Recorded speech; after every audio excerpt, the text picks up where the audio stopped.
বিএনপির সংগ্রামী সভাপতি জনাব শরীফুল আলম এখন সভাপতির বক্তব্য দেবেন। বিসমিল্লাহির রহমানির রহিম। দ্রব্যমূল্যের দাম সহনীয় পর্যায়ে রাখার দাবিতে অবনতিশীল আইন শৃঙ্খলা পরিস্থিতির উন্নতির লক্ষ্যে দেশের বিরুদ্ধে ফ্যাসিবাদীদের ষড়যন্ত্র প্রতিবাদে দ্রুত গণতান্ত্রিক পন্থায় রাষ্ট্রকে নেওয়ার লক্ষ্যে অতি দ্রুত রোডম্যাপ ঘোষণার দাবিতে জাতীয়তাবাদী দল কেন্দ্রীয় কমিটির পক্ষ থেকে ঘোষিত কর্মসূচির ধারাবাহিকতায় আজকে কিশোরগঞ্জ জেলা বিএনপির উদ্যোগে ঐতিহ্যবাহী পুরাতন স্টেডিয়ামের এই জনসমাবেশে সম্মানিত প্রধান অতিথি কিশোরগঞ্জের কৃতি সন্তান বিএনপির চেয়ারপারসনের অন্যতম উপদেষ্টা, কাউন্সিলের অন্যতম উপদেষ্টা, আমাদের শ্রদ্ধেয় বড় ভাই, অত্যন্ত দুঃখের বক্তা, প্রখ্যাত আইনজীবী অ্যাডভোকেট ফজলুর রহমান ভঞ্জু ভাই, মঞ্চ উপবিষ্ট আমার সহকর্মী সহযোদ্ধা, আজকের এই জনসভা বিশেষ অতিথি বিএনপি জাতীয় নির্বাহী কমিটির অন্যতম সহ সাংগঠনিক সম্পাদক, ময়মনসিংহ মহানগর বিএনপির সিনিয়র যুগ্ম আহ্বায়ক জনাব আবু হাবা খন্দ, জাতীয় নির্বাহী কমিটির সম্মানিত সদস্যবৃন্দ, জেলা বিএনপির গুরুত্বপূর্ণ নেতৃবৃন্দ, জেলা বিএনপির সাধারণ সম্পাদক সহ বিভিন্ন পর্যায়ে সহসভাপতি, ভাইস প্রেসিডেন্ট, সম্পাদক, সহ সম্পাদক সহ আমার কিশোরগঞ্জ জেলা অধীনস্থ 21টা ইউনিটের বিএনপি সভাপতি, সেক্রেটারি সহ সর্বস্তরের নেতাকর্মী ভাইয়েরা, উপস্থিত জাতীয়তাবাদী যুবদল, জাতীয়তাবাদী ছাত্র দল, স্বেচ্ছাসেবক কৃষক দল, শ্রমিক দল, মহিলা দল, জাসাস, তাঁতি দল, মৎস্যজীবী দল এবং ওলামা দল সহ আইনজীবী ফোরামের নেতৃবৃন্দ, উপস্থিত সাংবাদিক বন্ধুগণ, মুরব্বিয়ান যুবক ভাইয়েরা, কিশোরগঞ্জের সর্বস্তরের জনতা, আসসালামু আলাইকুম। প্রিয় উপস্থিতি, আজকে প্রথমে আমি আপনাদেরকে ধন্যবাদ জানাই।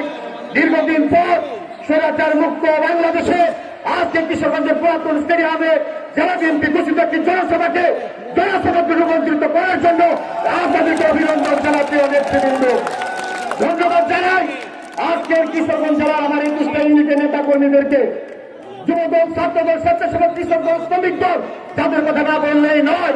আপনারা অসংখ্য নেতা কর্মী সহ সুশৃঙ্খলভাবে মাঠে অবস্থান করে স্পেশালি যুবদল, ছাত্রদল, স্বেচ্ছাসেবকের নেতারা মাঠে বসে সভাপতি, সেক্রেটারিদের নেতৃত্বে আপনারা আজকের কর্মসূচিতে সফল করেছেন। সেই কারণে জেলা বিএনপির পক্ষ থেকে অভিনন্দন জানাই, ধন্যবাদ জানাই। প্রিয় নেতৃবৃন্দ, আজকে আপনাদেরকে বক্তব্য রাখবে ফজলু ভাই। সময় খুব স্বল্প, আমি শুধু একটি কথা বলতে চাই। বিগত আন্দোলন সংগ্রামে জেলা বিএনপির নেতৃত্বে বিএনপির ভারপ্রাপ্ত চেয়ারম্যান জনাব তারেক রহমান সাহেব যখন যে কর্মসূচি দিয়েছে, আপনারা আমাদের ডাকে রাজপথে এসে ওই হায়না স্বৈরাচারী শেখ হাসিনাকে এই দেশ থেকে বিতাড়িত করার আন্দোলনকে আপনারা জীবন বাজি রেখে রাজপথে আপনারা বুকের তাজা রক্ত ফেলে দিয়েছেন, সেই কর্মসূচি বাস্তবায়ন করেছেন। আমাদের অসংখ্য নেতা কর্মী আমরা হারিয়েছি সেই আন্দোলনে। আজকে আমরা কিন্তু এখনো পরিপূর্ণভাবে স্বৈরাচার মুক্ত হতে পারি নাই। আজকে আমাদের সমাবেশ দ্রব্যমূল্যের দাম সহনীয় পর্যায়ে রাখতে হবে, জনগণের ক্রয় ক্ষমতার মধ্যে রাখতে হবে।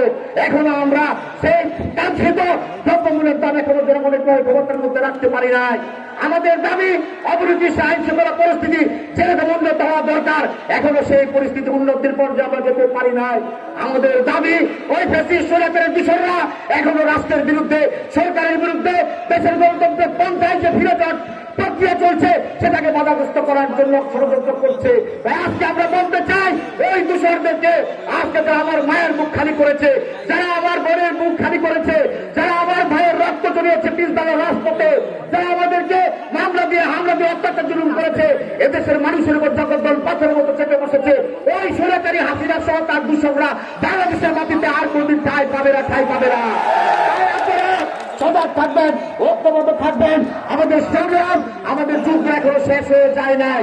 কারণ যতক্ষণ পর্যন্ত আমরা মানুষের ভোটের অধিকার, ভাতের অধিকার ফিরিয়ে দিতে না পেরেছি, ততক্ষণ পর্যন্ত বিএনপির ভারপ্রাপ্ত চেয়ারম্যানের নেতৃত্বে আমাদের সে আন্দোলন চলমান আছে, আন্দোলন অব্যাহত আছে। প্রিয় নেতৃবৃন্দ, আজকে আমি বলতে চাই অনেকে অনেক কথা বলেন, বিএনপি শুধু নির্বাচন চায়, বিএনপি ক্ষমতার জন্য মাথা খারাপ হয়ে গেছে। আজকে আপনাদেরকে বলতে চাই, আজকে যারা ওই কথা বলেন, আপনাদের মায়ের যে মাসির দরদ বেশি। এই বিএনপি ভোটের অধিকারের জন্য, মানুষের অধিকারের জন্য, গণতন্ত্রের জন্য সংগ্রাম করেছে, জীবন দিয়েছে। 1,35,000 মামলা, 50 লক্ষ আসামি হয়েছে বিএনপি। তারপরেও পরিবার ছেড়ে, পরিবার ছেড়ে, সবকিছু ছেড়ে, সমস্ত জীবনের মায়া ছেড়ে আমরা মানুষের ভোটের অধিকারের জন্য সংগ্রাম করেছি। তাই আজকে এদেশের মানুষ 14 সালে ভোট দিতে পারে নাই, 18 সালে ভোট দিতে পারে নাই, 24 সালে ভোট দিতে পারে নাই। আমরা সেই কারণে ভোটের জন্য আজকে আমরা দাবি জানাচ্ছি, অতি দ্রুত প্রয়োজনীয় সংস্কার সেরে আপনারা নির্বাচনের রোডম্যাপ ডিক্লেয়ার করুন। এদেশের মানুষ ভোটের অধিকার নিশ্চিত করতে চায়, আমরাও সংস্কার চাই, কিন্তু আজকে সংস্কার করে অনন্তকাল ক্ষমতায় থাকবেন